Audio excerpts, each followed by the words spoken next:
Le damos la bienvenida al ingeniero agrónomo Martín Matos, director de Recursos Naturales del Ministerio de Ganadería, Agricultura y Pesca. Y como hacemos habitualmente, le vamos a preguntar.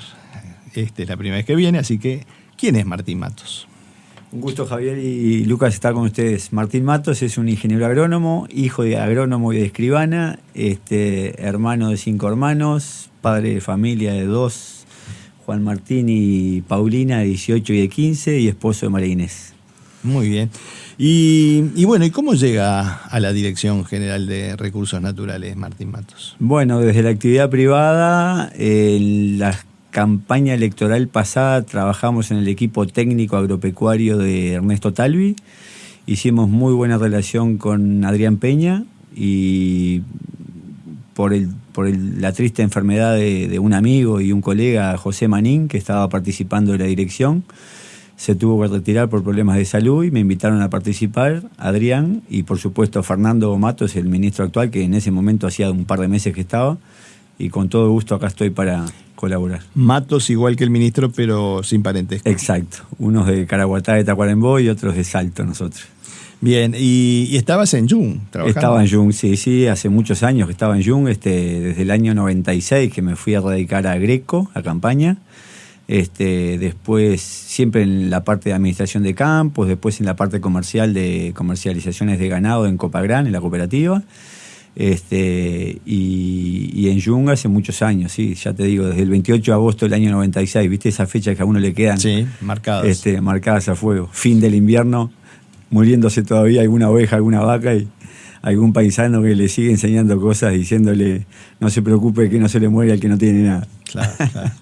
Y justo te toca sustituir a alguien también de Jung. Claro, sí, bueno, por eso a Josema y a Alejandro, a toda la familia Nin, nos conocemos mucho de allá y de Copagran especialmente también, así que teníamos muy buena relación. Tenemos muy buena relación con Alejandro también. Bien, ¿y qué implica que hoy sea el Día Internacional de la Conservación de Suelos? De alguna forma, cuando se celebra internacionalmente una actividad como esta, es para ponerla en relevancia, ¿no? Exacto. Sí, bueno, el suelo siempre hablamos, ¿no? Vale uno mirar un poco las funciones que tiene el suelo para darse cuenta la importancia del tema. Gracias a Dios creo que Uruguay desde hace muchísimos años, la ley de suelo primera es del 68, siempre ha tenido un equipo, cuando digo un equipo digo desde dentro del ministerio, dentro de Facultad de Agronomía, en la universidad, en el INIA, en distintos ámbitos, un equipo que ha sabido muchísimo de suelos y ha estudiado muchísimo de suelos, y te puedo asegurar que eso nos destaca en el mundo. Hoy quizás los planes de uso y manejo responsable de suelos es lo último, que es los del 2013, pero ya te digo, desde el año 68 con diversas modificaciones, pero nos destaca en el mundo como un país que tiene claro el concepto del cuidado del suelo, ¿no? En ese marco, además, hubo una Asamblea General de la FAO que permitió que Uruguay la presentara y se estuviera hablando de este tema. Semana pasada estuvimos allá en México con la FAO liderando el tema de la Alianza para el Suelo dentro del Caribe y América Latina, y si bien todos los países tienen claro el tema del cuidado del suelo y las funciones del suelo y la importancia de estos temas, me parece que Uruguay se destaca no solamente por eso fíjate que había países que no tenían todavía ley de suelos, no solamente por esto de tener una ley de suelos desde el año 68 con diversas modificaciones y evoluciones, sino también que hoy por hoy estamos ese hecho de poder fiscalizar, de haber encontrado una forma para fiscalizar, que a veces eso es lo difícil. Muchas veces nos vamos en buenas intenciones en cuanto a buenas prácticas, pero poder encontrar alguna herramienta que sea escalable, que sea simple, que sea objetiva para poder verificar estas cosas, pasa a ser importante y no quedarnos solamente en palabras, ¿no? Matos, el plan de uso y manejo de los suelos, que en su momento fue una propuesta bastante cuestionada porque se decía que era una injerencia del Estado en la actividad privada, una pérdida de libertad, que el productor era consciente del cuidado de los recursos.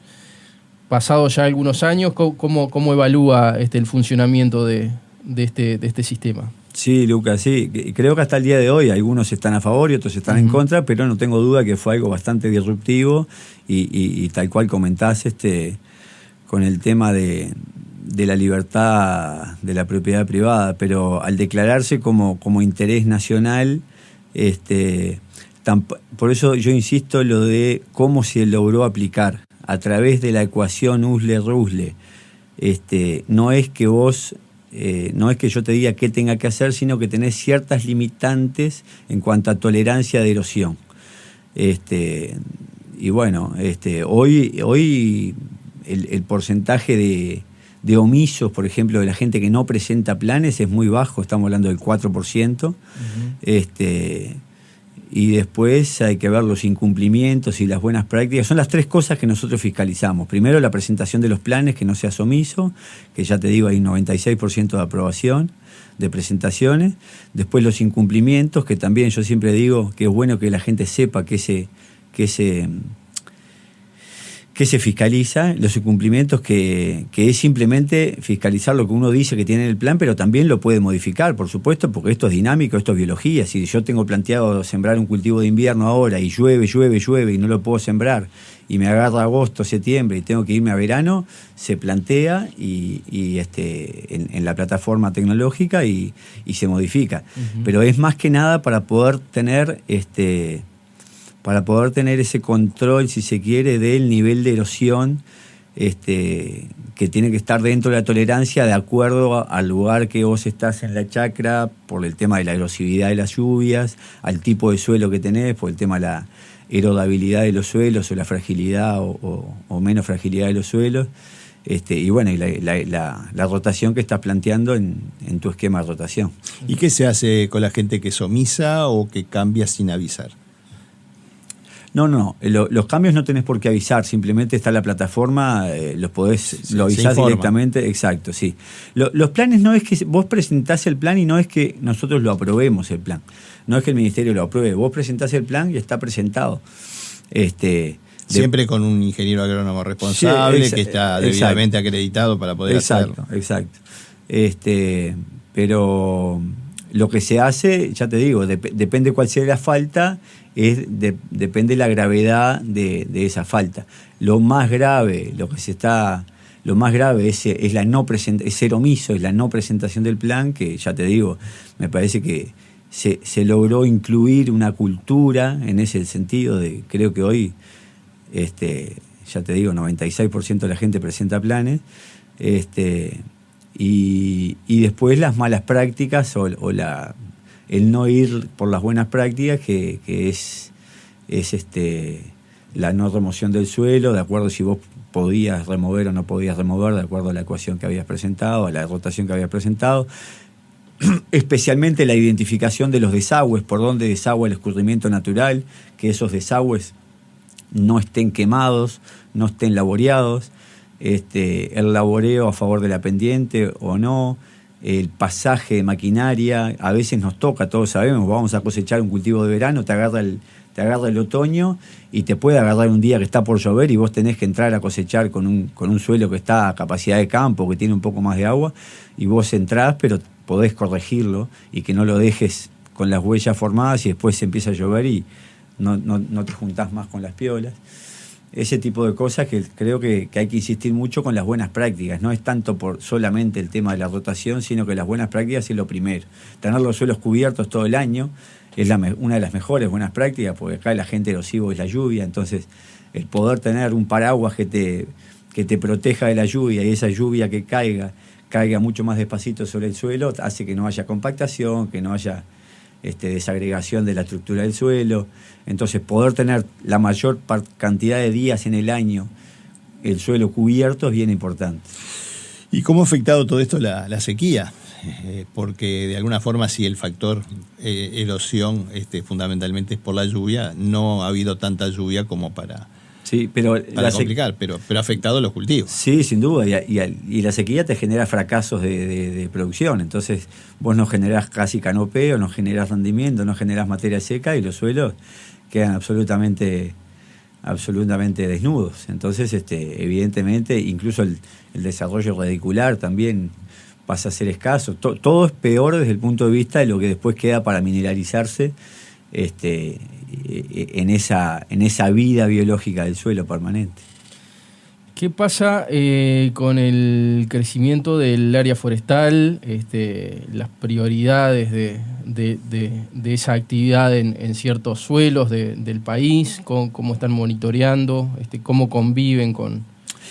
La forestal, para mí es un gran ejemplo, como vos podés estar de acuerdo o no con el sector forestal, si se quiere, con la actividad, pero es un gran ejemplo de un desarrollo de un sector que era cero en aquellos años del 87, cuando se hizo la ley.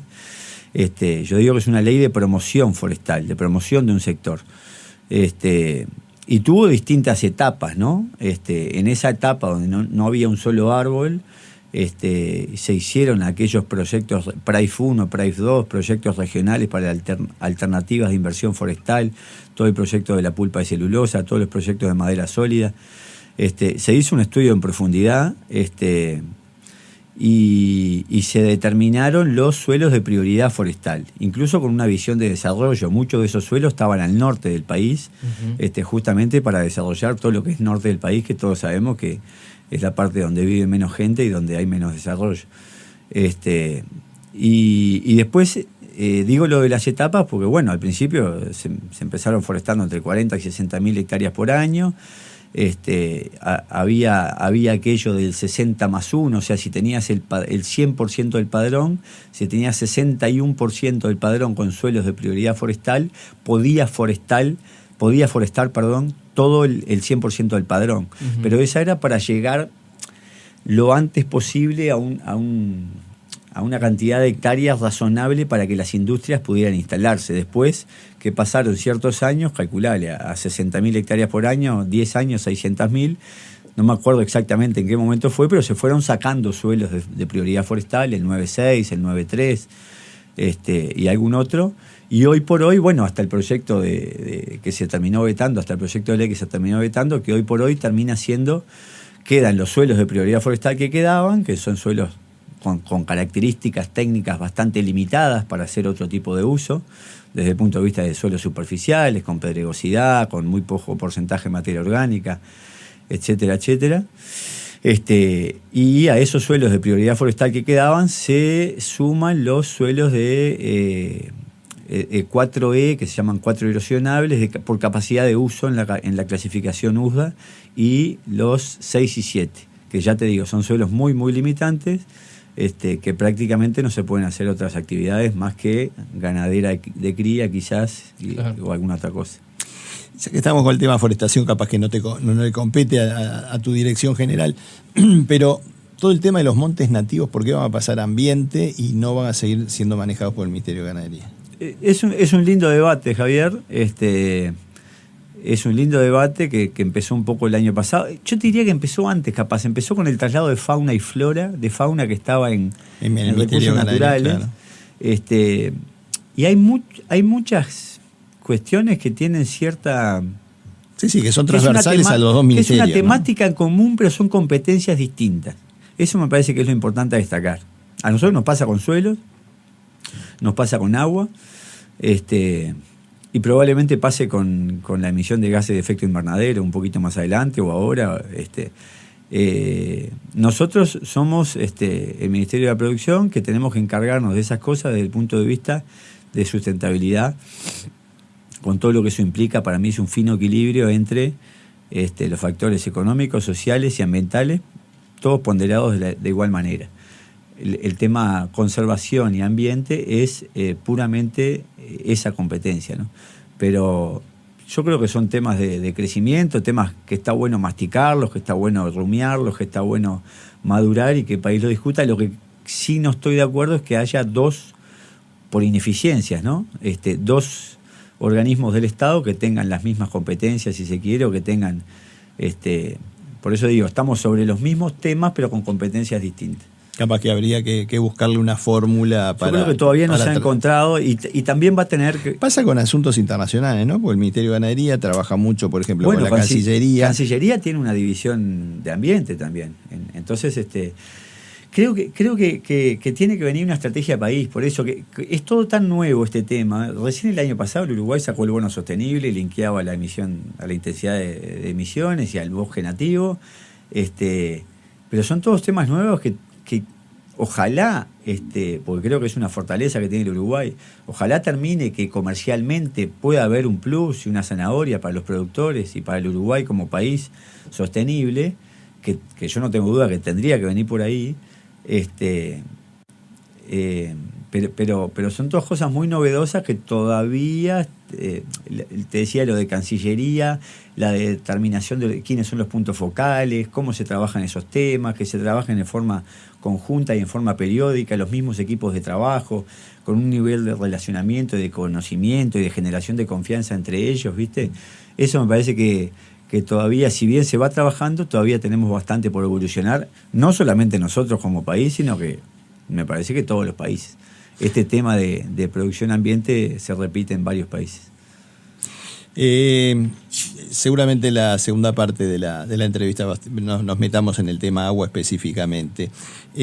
Pero hablamos, o por lo menos cuando hablé del tema antes de la entrevista del tema del clima y las temperaturas frías que se nos venían, bueno, hay que pensar también en la CELAS y qué va a pasar con el recurso campo natural, ¿no? Que de alguna forma es uno de los que se ha venido acotando en la medida que crecen otras producciones, pero sigue siendo el factor fundamental para la producción ganadera, ¿no? Fundamentalmente. Y me imagino que hay una preocupación también entre la sequía y bueno, y cómo puede derivar de esa recuperación del suelo cuando se vuelva a la normalidad, por llamarlo de alguna forma. Sí. Yo hablo bastante, en los recursos naturales está lo que se llama la Mesa de Ganadería de Campo Natural, que Marcelo Pereira, que es de parte del Plan Agropecuario, quien preside la mesa. Que se reúne todos los miércoles, el último miércoles cada mes. Sí.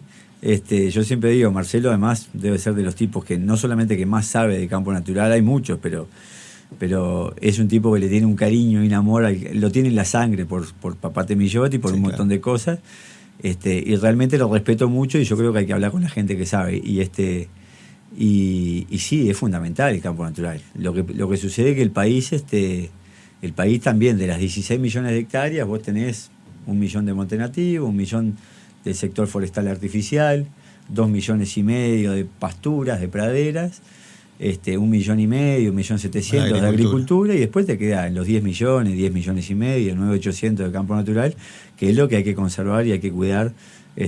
No sé si hay mucha gente que está viendo que como que cada vez queda menos, yo no sé si es tan así, pero ahí entramos viste que hay 2 proyectos de ley presentados en la Comisión de Ganadería para la conservación del campo natural, uno de AUGAP y otro de la bancada de diputados del Frente Amplio, que creo que es muy loable y estamos todos de acuerdo en la conservación y en la protección. No sé si realmente hay que ya regular eso o hay que todavía masticar un poco más y ver si por el lado de las buenas prácticas, por el lado de clasificación, caracterización. Nosotros tenemos una plataforma, esta misma plataforma de los planes de uso y manejo responsable de suelos, hoy se está usando para los planes de suelo secano, para los planes de uso de suelos y aguas, los proyectos de riego, y para los planes de lechería sostenible, pero la idea es que también, y ya está hecha para eso, que también se puedan incorporar otros usos, como pueden ser el campo natural, como puede ser la aplicación de agroquímicos, como puede ser el SNIC, desparramado, si se quiere, distribuido en todo el país. Entonces me parece que estamos trabajando pensando en que esa base, esa plataforma pueda ser un sostén de buenos planes de uso y manejo. Seguimos hablando con el ingeniero agrónomo Martín Matos, director de Recursos Naturales del Ministerio de Ganadería, y dijimos que íbamos a hablar del agua y bueno, son tantas las facetas que implica esto que, bueno, hoy navegando y viendo algunas cosas, vi que Recursos Naturales especialmente tiene mapas de disponibilidad de agua en el suelo, no sé si están actualizados, pero bueno, tenemos mucha agua, pero no tenemos agua. Sí, el tema agua, bueno, primero que nada, que el país lo enfoque como un recurso, ¿no? Ahora estuvo el ministro Matos en China y se reunió con el Ministerio de Recursos Hídricos.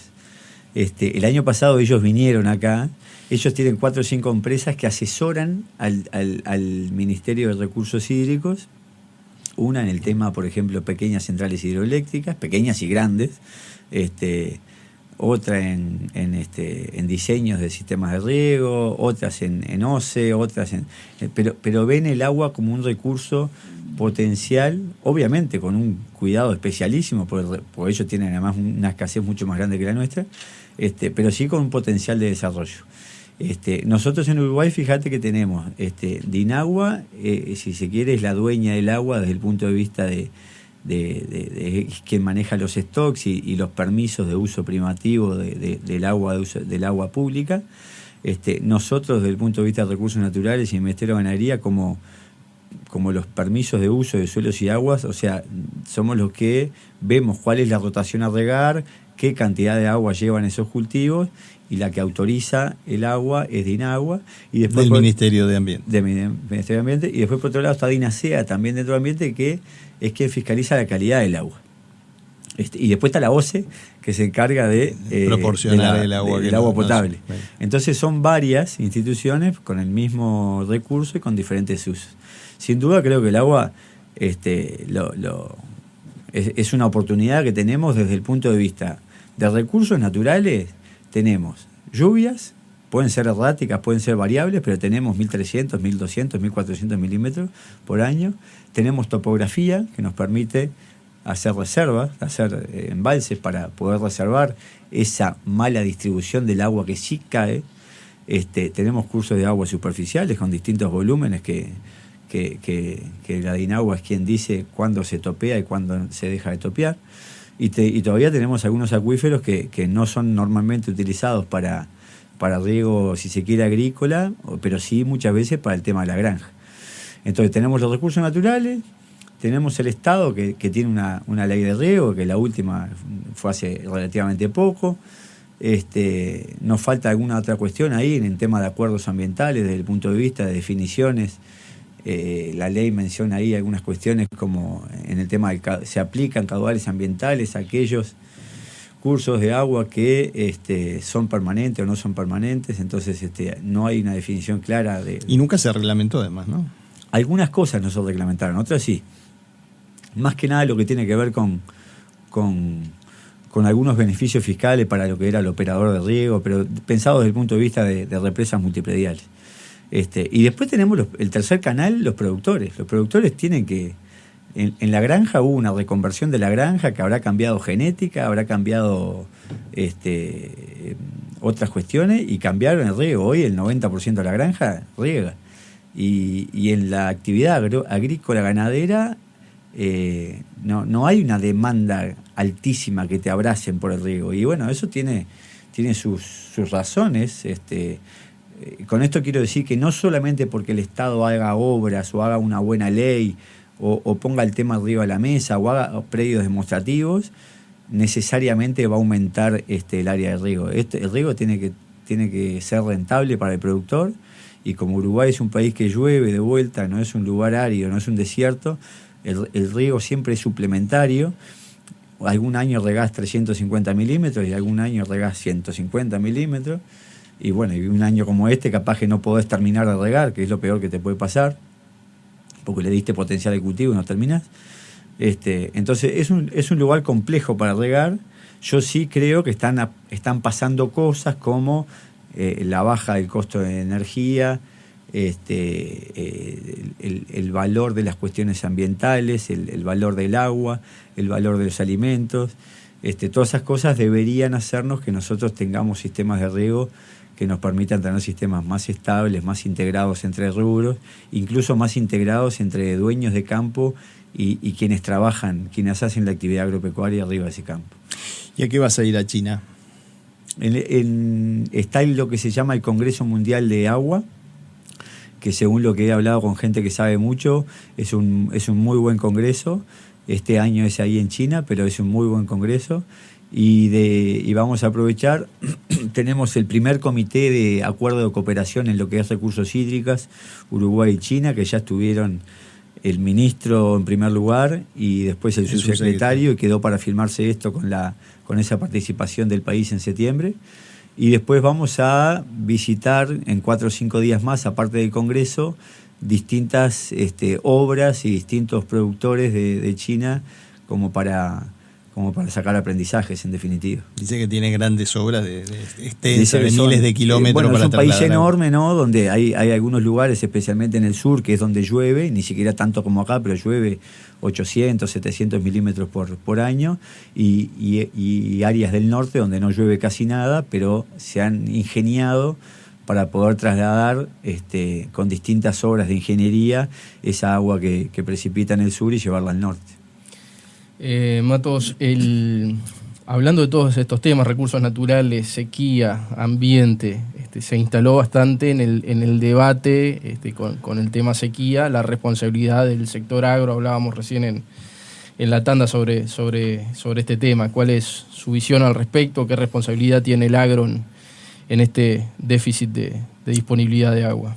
100% de acuerdo que todos tenemos responsabilidad, ¿no? Nosotros nacemos y ya el hombre nace y tiene un impacto ambiental, la actividad antrópica tiene un impacto ambiental desde el primer pañal, sean lavados como eran los de antes o sean descartables como son los de ahora.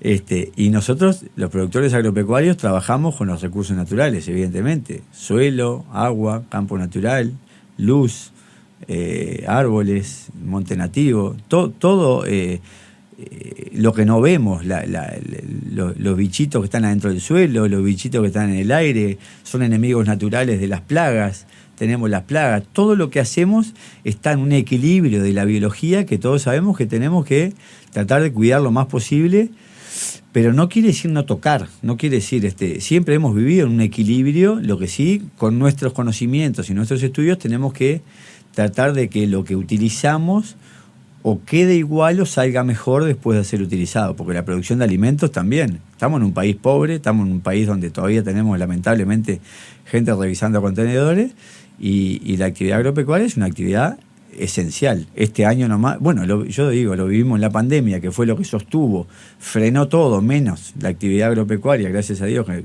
se manejó bien y no frenó nada. Y este año va a ser el polo opuesto. Anduvo casi todo bien, menos la actividad agropecuaria, que la sequía va a dejar una secuela importantísima. Entonces, lo que debemos hacer es estudiar, sentarnos, entendernos entre todos, y tener una actividad profesional, sustentable. Y lo que el ministro de Ambiente Peña en su momento siempre insistió, que yo comparto totalmente, es que creo que eso sí es algo relativamente novedoso: incorporar la dimensión ambiental en la actividad productiva. Pero no porque antes no se supiera, porque ahora la podemos hacer, la podemos valorar, la podemos vender, si se quiere. Entonces, no solamente por hacer las cosas bien, sino también por mostrar que hacemos las cosas bien, creo que el país ahí tiene oportunidades. Entonces, todo lo que tiene que ver los feedlots, el campo natural, los tambos, los planes de la agricultura, todas las actividades tienen que preocuparse de hacer las cosas de una forma sustentable. Me parece que eso es bien importante, y creo que el productor lo está teniendo claro con sus propios hijos, sus cónyuges muchas veces. Creo que está el tema arriba de la mesa, y hoy por hoy creo que uno va para la campaña y a cualquiera que le preguntes tiene claro las cuestiones ambientales, tiene claro las cuestiones de sustentabilidad, y repito, creo que el paisano, creo que el agropecuario, creo que el agrónomo, el veterinario, todos los que estamos dentro del sector agropecuario, hasta la logística, todos tenemos claro lo importante de la interpretación de cuidar los recursos naturales. Ingeniero agrónomo Martín Matos, director general de los servicios de recursos naturales del Ministerio de Ganadería, muchas gracias por haber estado hoy con nosotros. Un gusto, gracias a ustedes por la invitación.